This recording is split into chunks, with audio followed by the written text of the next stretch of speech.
Shalom sahabat yang baik hati, salam sehat selalu bagi kita semuanya. Marilah kita bersatu di dalam doa.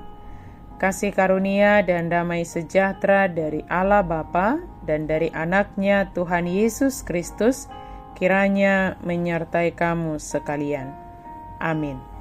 Firman Tuhan bagi kita pada hari Minggu ini tertulis dalam 2 Korintus 3 ayat 2 sampai ayatnya yang ke-6.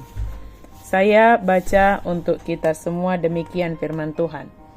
Kamu adalah surat pujian kami yang tertulis dalam hati kami dan yang dikenal dan yang dapat dibaca oleh semua orang. Karena telah ternyata bahwa kamu adalah surat Kristus yang ditulis oleh pelayanan kami, ditulis bukan dengan tinta, tetapi dengan roh dari Allah yang hidup, bukan pada loh-loh batu, melainkan pada loh-loh daging, yaitu di dalam hati manusia. Demikianlah besarnya keyakinan kami kepada Allah oleh Kristus. Dengan diri kami sendiri, kami tidak sanggup untuk memperhitungkan sesuatu seolah-olah pekerjaan kami sendiri. Tidak. Kesanggupan kami adalah pekerjaan Allah.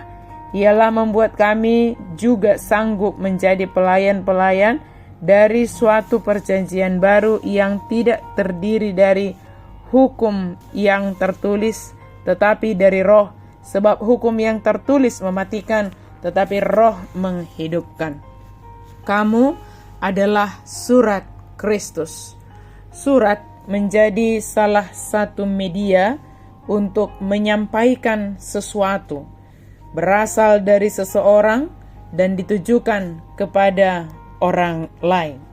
Surat dapat dibaca dan dapat dipahami oleh orang lain, tergantung pemahaman orang lain tersebut dan dalam memahami surat tersebut.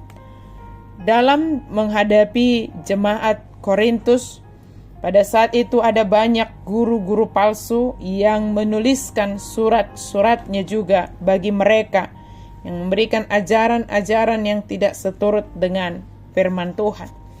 Maka Paulus menyatakan kepada jemaat yang ada di Korintus bahwa mereka adalah surat Kristus, surat pujian yang dituliskan bukan dengan tinta, melainkan dituliskan dengan roh yang dari Allah yang hidup.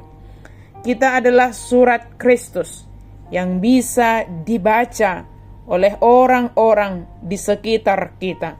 Kita adalah surat Kristus sebab Kristus telah menuliskan apa yang dikehendakinya ke dalam hati kita, bukan kepada loh-loh batu, tetapi kepada loh-loh daging, yaitu hati kita, sebagai tempat di mana Kristus menuliskan suratnya, dan bukan dengan tinta, melainkan dengan roh Allah yang menghidupkan.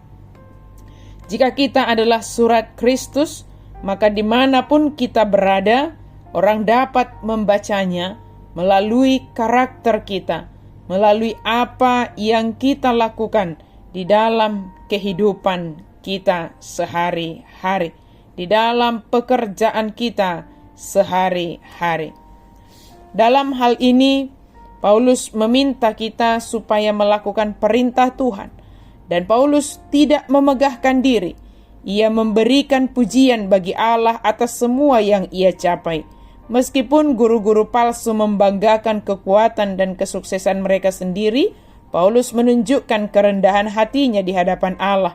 Tidak seorang pun bisa mengaku memiliki kesanggupan tanpa pertolongan Allah. Tidak seorang pun mampu menjalankan tanggung jawab dari panggilan Allah dengan kekuatannya sendiri. Tanpa Roh Kudus yang memampukan, talenta kita hanya bisa membawa kita sampai sejauh ini saja.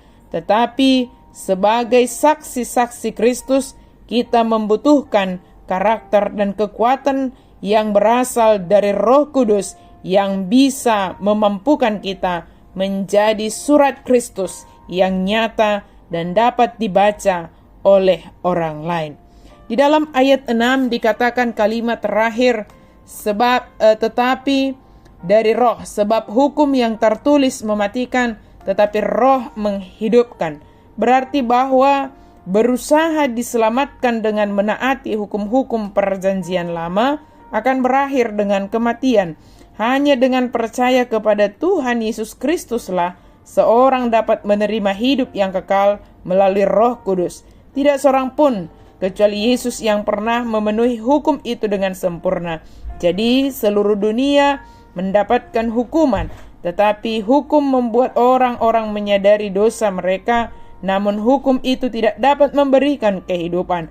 Di bawah perjanjian baru yang berarti janji atau perjanjian, hidup kekal datang dari Roh Kudus.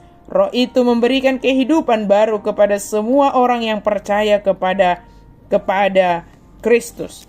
Sahabat yang baik hati, marilah kita setia sebagai orang yang percaya kepada Yesus Kristus, dan hidup kita dimanapun kita berada, orang bisa membacanya, orang bisa melihat bahwa apa yang dituliskan oleh Kristus ke dalam loh hati kita, ke dalam hati kita, itu dapat terlihat, itu dapat terbaca melalui perilaku kita sehari-hari. Jadilah surat Kristus yang bisa membawa, yang bisa menyampaikan apa yang dikehendaki oleh Kristus. Amin. Mari kita berdoa. Terima kasih Tuhan untuk firman-Mu. Terima kasih ya Yesus Kristus karena Engkau memakai kami sebagai alat-Mu untuk mewartakan kebenaran firman Tuhan kepada segala makhluk. Dimanapun kami berada, kami mau menjadi alat Tuhan untuk menyatakan kebenaran firman Tuhan melalui karakter kami, melalui cara berbicara kami, melalui cara berpikir kami, melalui segala yang kami lakukan. Terima kasih Tuhan, dalam nama Yesus kami berdoa dan bersyukur. Amin.